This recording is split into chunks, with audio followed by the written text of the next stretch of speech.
What's going on YouTube? So today I decided I'm going to show you guys how to blend a metallic, or how I blend a metallic, and also how to avoid blotchiness and modeling, which is the same thing, and buildup of the metallics. Because those are common problems when you're spraying metallics or high metallic colors. So here we go. I'm going to show you guys what we got. We got a 2020, I think it's a Kia Kona. I don't know, it's a Kona, whoever makes Kona, Hyundai or Kia, I don't know. We're putting a new front door, new fender, and blending the rear door. So far I sealed it. So when I blend, the only time I'll put sealer on the blend panel is for light colors or colors that take a lot to cover, usually high metallic colors. After that, I'll spray a little 1K blender right on the edge. You could sand it down. You don't have to spray the blender if you don't have it. First coat, the main thing we want to do is get coverage. All right, so here we go. Here's our first coat. I go vertically on my first coat because, again, the main thing I want to do is keep it tight and just get coverage.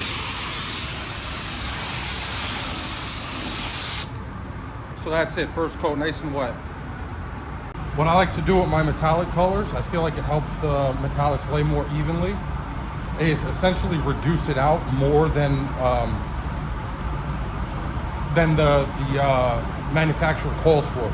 So I use Enviro-based, water-based paint, and they generally call for 20% reduction on all your colors, except black, they call for 10% because it's so thin. You know, if you reduce it 20%, you're just going to be getting like almost like fish eyes everywhere. And I think pearls, they call for 30%. So this called for 20%. What I did was I reduced an additional 10%, so it's reduced by 30%. What you're going to notice when you over reduce something is that the drying time is increased, but that's fine. You just got to be a little more patient and make sure it's completely dry before you put the next coat on. So there's our first coat. You can see we got our sealer almost fully covered already. Just about done drying. You see down there, it's still a little wet right there, but you see the edge of our sealer, it's not giving us any texture, which is good. That reducer does a great job. So we're ready for our second coat. This time I won't go vertically, I'll go horizontally, but what I'll do is I'll go down. So I'm going diagonally towards the bottom. This way I stay away from where the quarter meets the door. And one thing you really want to make sure, some guys, when they spray like this, sometimes you pull the trigger too late and then you're not actually getting color right on the edge where you need it. You want to make sure you're getting that color on the edge, because that's where you need it. That's it, second coat. Okay, so we got our two coats down. Those are our coverage coats. Now on our third coat, we're gonna do a drop coat, but before we get there, and a drop coat, I'll explain what that is once we get in the booth. But before we get to that step, what I do is I mix our clear additive. It's 490 in Enviro-base. It's called a wet bed. You basically just throw it over your entire blend panel. And what that's going to do is give the metallics, the paint, something to stick to and kind of flow out in. This way, as soon as it hits it, it doesn't just dry, it has time to flow out evenly. So I'm going to mix this up. I'll take you guys in the booth and I'll show you how to apply this. A quick tip too, when you're doing your wet bed, if you're using the same gun like I am, you want to make sure this gun is completely clean before you apply the clear additive or your wet bed, because you don't want color mixing in with that clear additive, and then you're putting it over the whole panel, and now you're bringing color to the edge of the panel where you don't want color. All right, I got my clear additive in the cup. Now essentially when you apply this, you apply it the same way you would apply a wet coat of base. This not only is it going to help your metallics lay evenly, but it'll also fill in any minor scratches that might still show after your base coat. Reason being is because metallic colors are very thin. They don't have a lot of body, so they don't fill in imperfections. So this will also help us with that.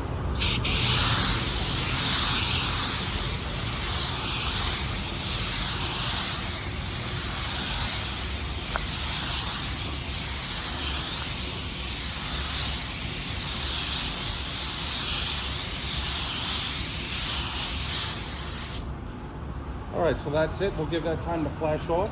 So we're just about ready for our control coat.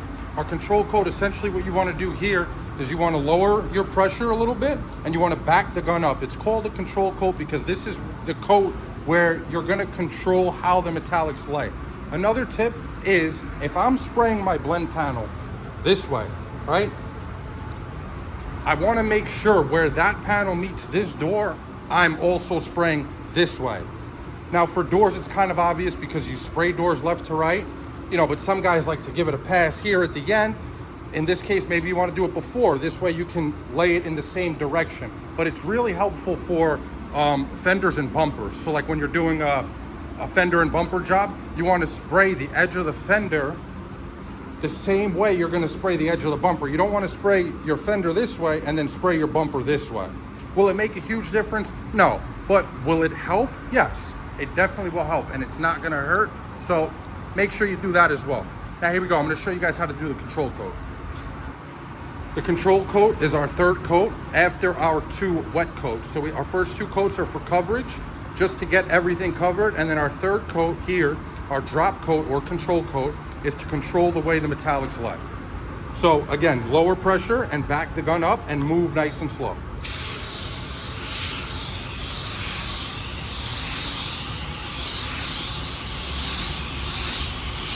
Now at this point, what I'll do is, when I blend also, I go diagonally. So I'll go down and I'll go up.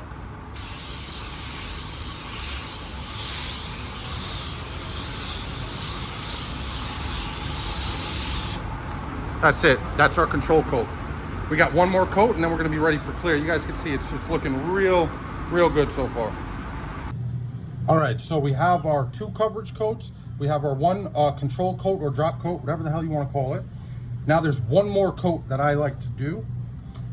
What that includes is taking our base, weighing it.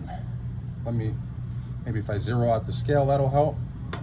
Weighing it, so we're at 160 grams. I know my cup weighs 10 grams, so 150. Now what I'll do is I'll take that clear additive that we mixed.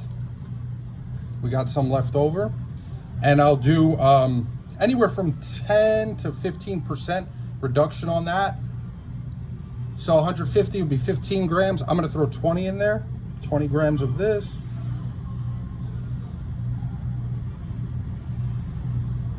And essentially what you're doing here is you're weakening the color without further reducing it.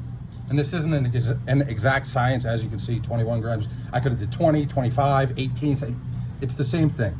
I'm weakening the color this way. When I throw the color out further on my blend panel, now it has less of an impact on the color overall. Now this coat's gonna be applied the same way we just did our last coat, slow and from a distance. You wanna make sure you're pulling the gun back. It's essentially, it's just another control coat, just with a weaker color, and you're gonna wanna throw your color out further here, which you can do safely because the color is now weaker than it was.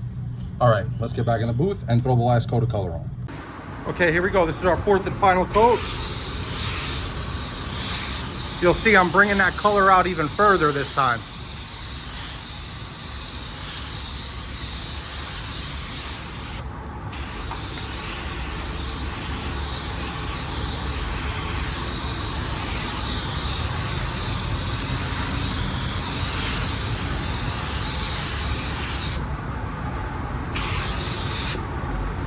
That's it. Our blend is done.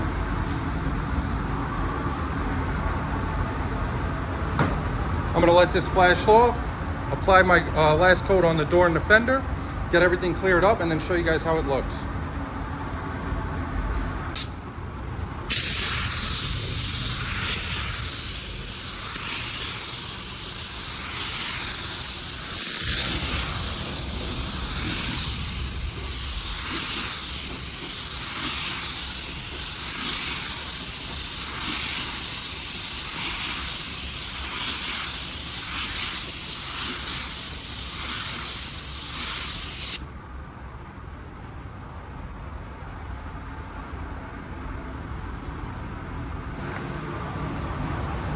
All right, so here's our finished product. You can see everything came out real nice.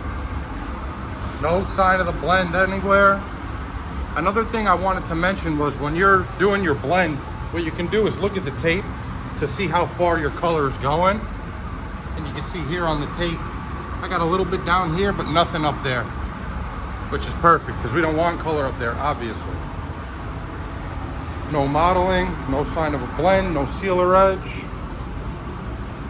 Just a couple little tricks make a big difference.